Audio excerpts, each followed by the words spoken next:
गरीब किसान की कहानी। एक बड़ा ही धनवान आदमी एक गांव में रहता था।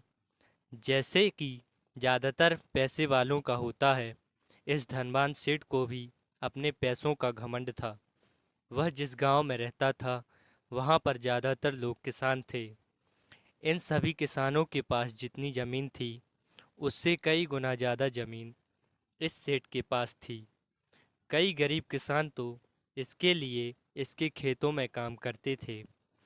इसी गांव में मोहन नाम का एक बड़ा ही मेहनती और सच्चा किसान रहता था। मोहन का परिवार थोड़ा बड़ा था। उसके परिवार में उसके बूढ़े माँ बाप, पत्नी और 3 बच्चे थे, जो अभी काफ़ी छोटे थे। मोहन के पास ज़्यादा ज़मीन नहीं थी, लेकिन जितनी भी थी उसमें वह बड़ी मेहनत करता और अपने परिवार का पेट पालने लायक अनाज उगा लेता था। बाकी के किसान भी यह देखकर हैरान रह जाते कि कोई कैसे इतनी सी ज़मीन में इतना ज़्यादा फसल उगा सकता है। एक वर्ष उस गांव में काफ़ी ज़्यादा बारिश हुई, जिसके चलते कई किसानों की फसलें बर्बाद हो गईं, जिनमें से एक मोहन भी था।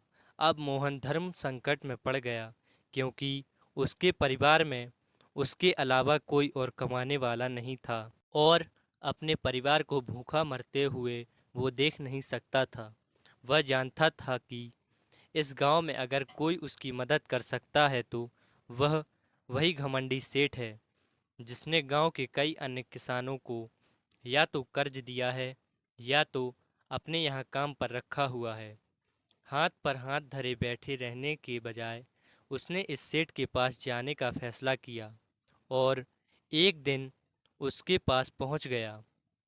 सेठ के पास पहुंचकर मोहन बोला, सेठ जी, आपकी बहुत मेहरबानी होगी अगर आप मुझे थोड़ा सा कर्ज दे दें, जिससे मैं अपने खेतों में फिर से कोई फसल उगा सकूं, या फिर आप मुझे अपने यहाँ नौकरी दे दें ताकि मेरे परिवार को 2 वक्त का खाना मिल सके। घमंडी सेठ को इसकी इन बातों से कोई मतलब नहीं था, लेकिन गांव के सारे लोगों की तरह वह भी यह जानता था कि मोहन कितना मेहनती है और वह जिस भी खेत में काम करेगा वहाँ वह दोगुनी फसल उगा सकता है। सेठ ने सोचा, अगर मैं इसे पैसे उधार देता हूँ तो शायद यह इस स्थिति में नहीं है कि मुझे वापस लौटा सके, लेकिन अगर मैं इसे अपने खेतों में काम करवाता हूँ तो मुझे ज़रूर दोगुना फ़ायदा होगा। सेठ मोहन से बोला, देख भाई, पैसा तो मैं तुझे नहीं दूंगा और मेरे पास अभी खेतों में काम करने के लिए कई किसान पहले से मौजूद हैं, लेकिन तुझ पर तरस खाकर मैं तुझे अपने खेतों में नौकरी देता हूँ, पर मैं तुझे इसके लिए ज़्यादा पैसे नहीं दूंगा। बाकी किसानों को मैं 300 देता हूँ, मैं तुझे 200 ही दूंगा। मोहन ने सेठ की शर्त मान ली और उसी दिन से सेठ के खेतों में काम करना शुरू कर दिया। 2 महीनों तक नियमित वो सेठ के खेतों में जाकर कड़ी मेहनत करता और देखते ही देखते 4 महीने का काम उसने अपनी मेहनत से 2 महीने में ही ख़त्म कर दिया। सेठ उसके काम से काफ़ी खुश था, लेकिन वह कभी उसको यह जताता नहीं था। जब सेठ ने देखा कि उसका खेतों का काम अब खत्म हो चुका है, अगर वह मोहन को काम से निकाल देता है तो उसके 2 महीनों के पैसे बच जाएंगे। तब सेठ ने मोहन को काम से निकालने का फैसला किया। एक बार सेठ को ये विचार भी आया कि इतना मेहनती आदमी शायद उसे दोबारा ना मिले, लेकिन फिर उसने सोचा कि जब अगले साल काम आएगा तब उसे फिर से नौकरी पर रख लेगा। आखिर इस गांव में उसके अलावा है ही कौन जिसके आगे ये लोग अपने हाथ फैलाएंगे। एक दिन सेठ ने मोहन को अपने पास बुलाकर उसको उस दिन का पैसा दिया और साथ में यह भी कहा कि कल से तुमको काम पर आने की ज़रूरत नहीं है। अब मेरे पास तुम्हारे लिए कोई काम नहीं बचा है। जब मेरे पास काम आएगा तो मैं तुम्हें बुला लूँगा। यह सुनकर मोहन का दिल बैठ गया। पिछले 2 महीनों से कम ही सही, उसके बच्चे और परिवार के पेट में अन्न का दाना जा तो रहा था। अब वह क्या करेगा? यही सोचकर उसकी आंखों से आंसू निकल आए। मोहन ने सेठ के पैर पकड़ लिए और गिड़गिड़ाने लगा, सेठ जी, मुझे इस काम की बहुत ज़रूरत है, मुझे मत निकालिए। अपने मतलब से मतलब रखने वाला सेठ टस से मस ना हुआ। उसने खरी खोटी सुनाकर मोहन को वहां से चलता कर दिया और मन ही मन 2 महीने की तनख्वाह बचाने से खुश होने लगा। अगले दिन जब सेठ सवेरे उठा और अपने आंगन में आया तो उसने देखा कि मोहन उसके आंगन में बैठा है। सेठ ने उसको पास बुलाकर पूछा कि क्या हुआ, तुम क्यों यहाँ पर बैठे हो? मोहन बोला, सेठ जी, मुझे वापस काम पर रख लीजिए। आप जानते ही हैं मेरी आर्थिक स्थिति कैसी है, थोड़ी दया कीजिए। लेकिन सेठ ने उसकी एक ना सुनी और फिर एक बार उसे बुरा भला कहकर वहाँ से जाने के लिए कहा। बेचारा मोहन अपना सिर नीचे झुका के वहाँ से चला गया। अगले दिन फिर वही घटना दोहराई गई। मोहन फिर सेठ के आंगन में बैठा था। सेठ ने फिर उसको वहां से जाने के लिए कहा। यही घटना अगले कई दिनों तक चलती रही। अब तो मोहन ने सेठ के हकालने पर भी वहां से नहीं जाता था और वहीं पर बैठा रहता था। एक बार सेठ ने उससे पूछ लिया, तुम कैसे आदमी हो? मैं तुम्हारा इतना अपमान करता हूँ लेकिन तुम्हें कोई फर्क नहीं पड़ता। अब मोहन ने सेठ से कहा, बुरा तो बहुत लगता है सेठ जी, लेकिन जब घर जाता हूँ और भूख से बिलखते अपने माँ बाप और बच्चों को देखता हूँ तब यह अपमान मुझे कुछ भी नहीं लगता। इतना सब कुछ होने के बाद भी सेठ का दिल जैसे पत्थर का बना हुआ था। उसने मोहन को अभी तक काम पर नहीं रखा था और ना ही उसका ऐसा कोई इरादा था। एक दिन सेठ ने सोच लिया कि कुछ दिनों के लिए किसी और गांव चला जाता हूं ताकि मोहन से पीछा छुड़ा सकूं।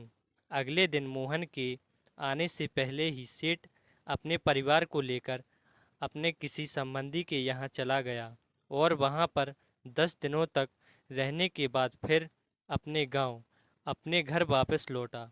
घर लौटते ही सेठ ने आसपास हर जगह नज़र दौड़ाई तो पाया कि वहाँ पर अब मोहन नहीं था।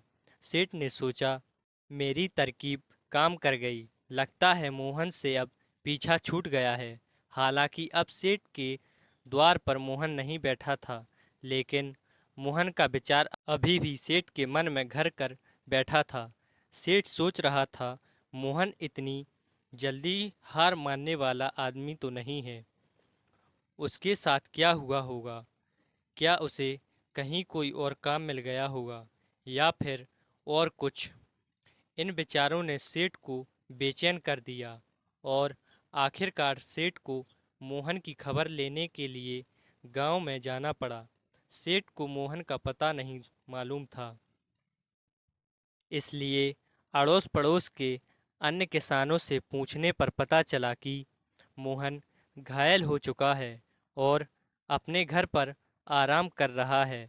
सेठ ने जब उसके घायल होने का कारण लोगों से पूछा तो सेठ को पता चला कि जब सेठ अपना घर छोड़कर किसी और गांव में गया था तब बंद घर देखकर कुछ चोर उसके यहाँ चोरी करने आए थे, जिनको रोकने की कोशिश करते हुए हाथापाई के दौरान मोहन चोटिल हो गया। यह सब जानने के बाद सेठ का पत्थर का दिल भी अब मोम हो गया।